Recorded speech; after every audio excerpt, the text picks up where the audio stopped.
Donc le projet des pâtes est venu après différents projets à un moment donné où j'avais 40 ans.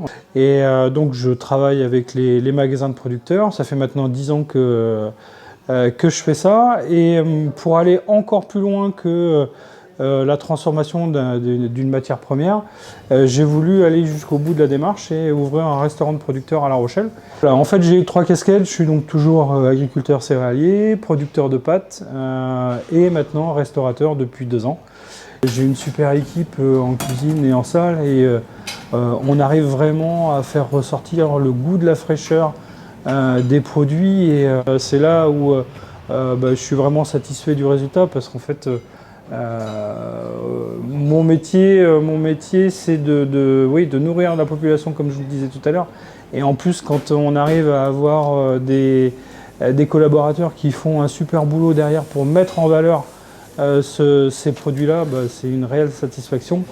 Et voilà, c'est une satisfaction également professionnelle d'être allé jusqu'au bout de la démarche de mon métier d'agriculteur. Tout ce qui peut se faire chez nous, on l'achète directement chez les producteurs. Et ce qui représente à peu près 85-90% des produits qui rentrent dans le restaurant sont directement achetés chez les producteurs.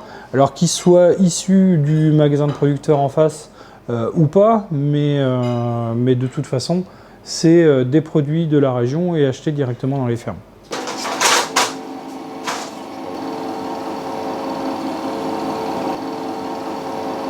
Donc nous voici devant une machine de production de pâtes alimentaires. Donc vous avez le batch du haut où est mélangée la farine de blé dur avec l'eau, simplement farine et eau. Et donc où là nous avons une vis sans fin qui pousse la farine, le mélange à travers une filière qui donne la forme à la pâte. Et selon la forme qu'on veut donner à la pâte, on a une filière pour chaque forme de pâte. Et après on étale la pâte sur les clayettes où on fait les chariots et qui vont après aller dans les séchoirs en statique pour avoir un séchage de 17 à 19 heures en basse température pour pouvoir conserver toutes les valeurs nutritives.